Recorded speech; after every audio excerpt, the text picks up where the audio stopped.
di bagian sini kalian bisa menggunakan alat bantu penjepit karena di sini tidak ada, jadi kita menggunakan tangan supaya tidak berubah posisi kain pada batik dalam menggambar polanya, biar sesuai dengan polanya atau tidak bergeser polanya.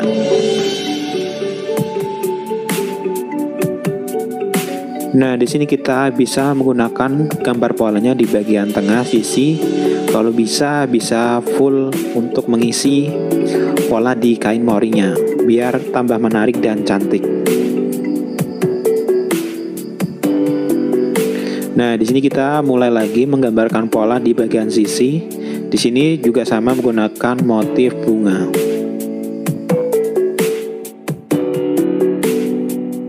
Nah, dalam membuat pola atau menggambar pola, di sini kita harus hati-hati dan teliti supaya gambarnya tidak bergeser dan supaya pas nanti saat sudah selesai.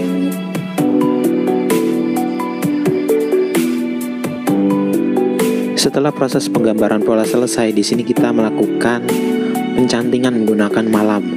Nah, di sini kita menggunakan malam. Di sini kita tunggu sampai malam itu benar-benar cair. Nah, di sini kita langsung aja aplikasikan malam menggunakan canting untuk membatik di polanya.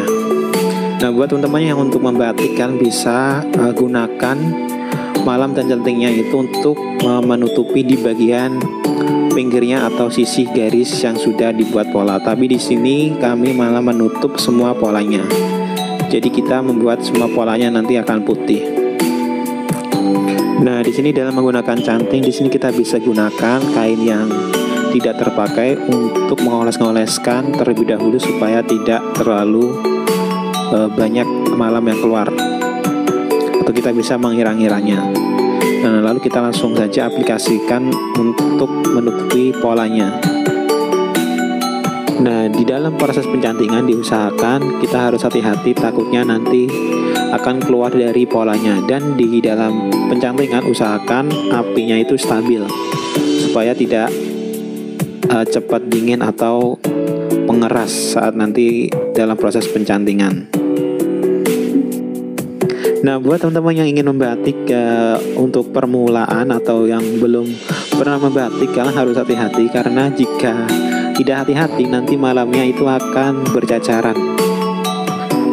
Jadi kalian harus hati-hati karena di sini kami masih pemula, jadi tangan kami masih agak sedikit susah dalam menggunakan cantingnya.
dalam proses pembatikan yang paling penting yaitu kesabaran, karena di sini dalam proses pembuatan batik itu memang agak lama, apalagi di sini kita masih pemula.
Baik teman-teman, setelah proses pencantingan dan malam sudah garing pada kain batik, di sini kita masuk ke tahap pewarnaan dasar. Di tahap pewarnaan dasar yang kita lakukan terlebih dahulu yaitu kita merendam kain dengan air biasa atau air normal.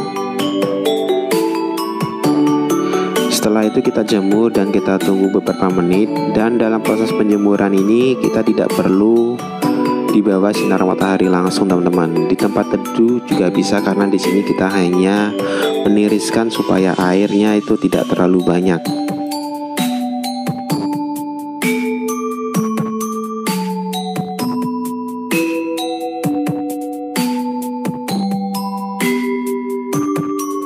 Setelah kain sudah tiris, di sini kita bisa lipat kain supaya dalam proses pemberian warna itu bisa mudah.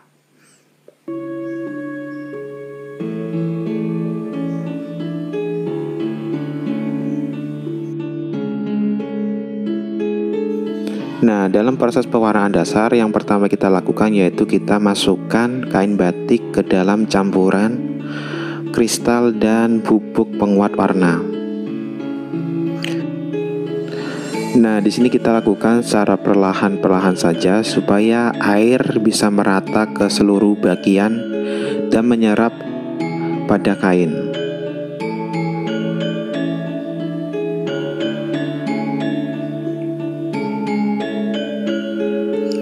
Nah, lalu kita bisa ulangi.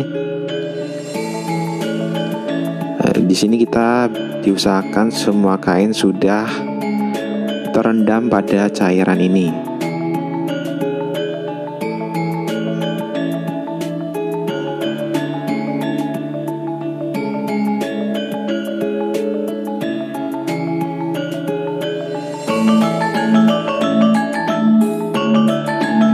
Di sini kita bisa rendam kain batiknya supaya air benar-benar meresap ke dalam kain batiknya.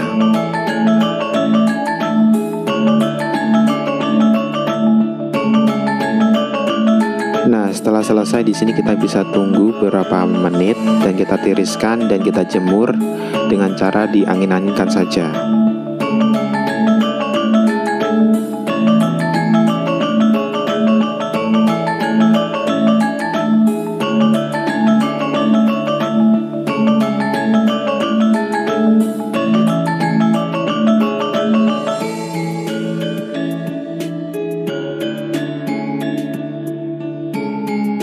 Setelah kita sudah tunggu beberapa menit dan sudah sedikit terlintas, kita langsung saja kita lipat dan kita akan masuk ke tahap pemberian warna dasarnya.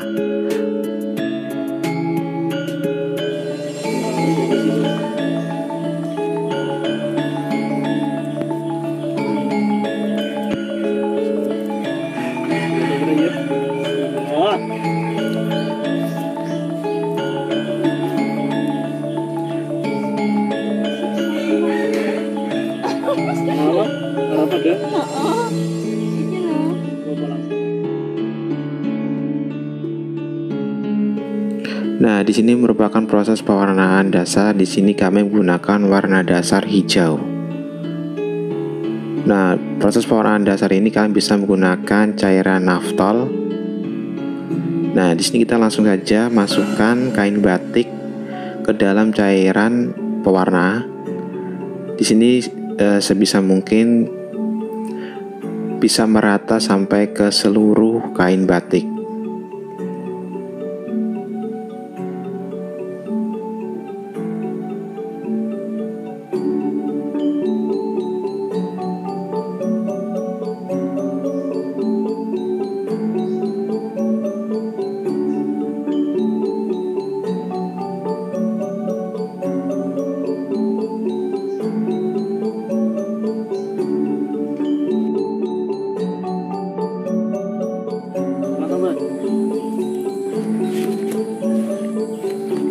Nah, di sini kita bisa lakukan perendaman secara berulang kali supaya warna ini bisa menyebar ke seluruh bagian kain dan bisa merata. Lagi lah ya, coba UV lah. Tetap itu sih aman. Artinya no warna dadar gulung. Tapi nang ini Persis dadar gulung. setelah selesai proses pemberian warna dasar, di sini kita langsung aja kita jemur dan kita lakukan penjemuran dengan cara diangin-anginkan saja. Nah, di sini kita bisa lakukan di tempat yang teduh karena di sini kita hanya perlu diangin-anginkan saja dan kita tunggu sampai kering.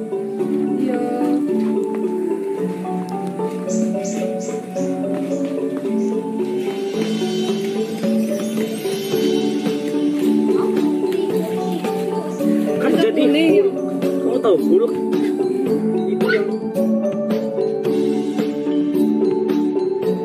Dan inilah teman-teman hasil pewarnaan dasar pada kain ketika sudah kering.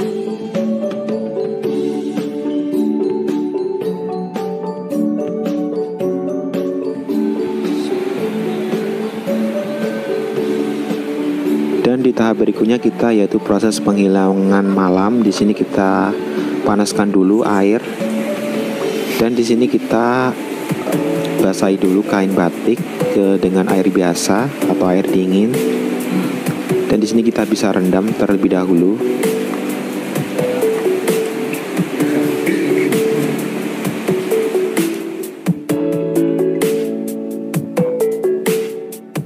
Nah, di sini teman-teman air yang sudah mendidih kita campur dengan soda as atau soda abu batik. Nah, fungsi dari soda as ini atau soda abu batik ini berfungsi untuk mempercepat proses pengelorotan malam atau pembersihan malam pada kain batik. Nah, di sini kita langsung saja ratakan atau kita aduk supaya merata bisa larut ke dalam airnya.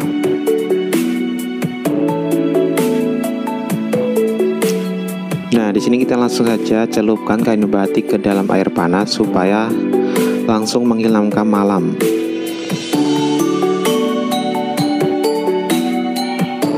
Nah, di sini kita harus hati-hati, sebisa mungkin kita menggunakan alat supaya tangan kita tidak terasa panas ketika mengenai air panasnya.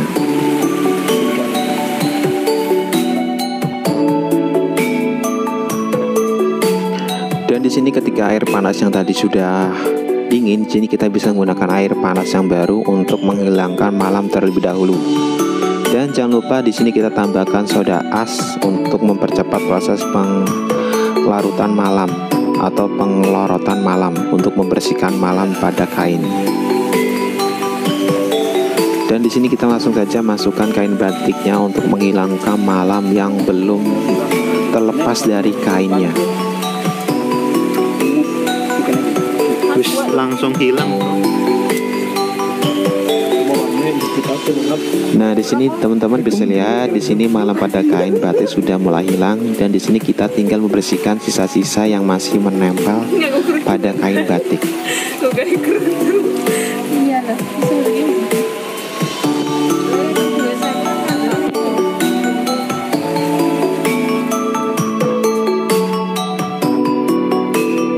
Nah, di di sini proses terakhir yaitu membersihkan kain batik dari sisa-sisa yang tadi masih menempel.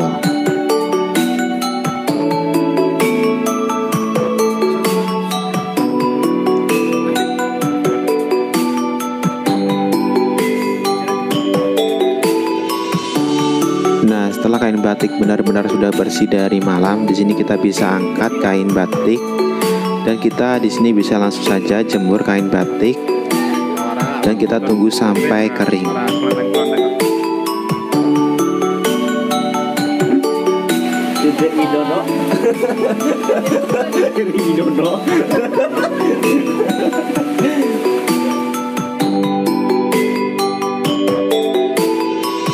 Nah, di sini kami melakukan proses pencantingan ulang di bagian sisi-sisi atau garis pola batik karena kami ingin berikan warna pada bagian pola pada batik. Nah, sebenarnya teman-teman dalam proses pewarnaan batik kan bisa melakukan proses pewarnaan di tahap awal, yaitu setelah melakukan pencantingan di bagian pola-pola. Jadi kalian melakukan pencantingan itu di bagian garis-garisnya. Karena kami melakukan kesalahan, yaitu kami melakukan penutupan di semua polanya, dan yang benar seharusnya kalian melakukan penutupan polanya itu di bagian garis-garisnya saja teman-teman, kalau kalian ingin memberi warna pada polanya. Nah, jadi proses pencantingan itu pada proses pewarnaan itu supaya warnanya itu tidak bisa keluar dari kain batiknya atau mengunci. Jadi ketika proses pewarnaan, warnanya itu tidak blobber atau keluar dari pola batiknya. Jadi itulah gunanya proses pencantingan. Nah, di sini kami lakukan proses pencantingan ulang karena kami ingin melakukan proses warnaan. Jadi supaya nanti dalam proses pewarnaan warnanya itu tidak keluar dari polanya, teman-teman. Nah, di dalam proses pemberian warna di sini kita menggunakan pewarna remasol. Di sini kita menggunakan warna merah dan kuning.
Dan inilah teman-teman hasil dari proses pewarnaan pada pola kain batik.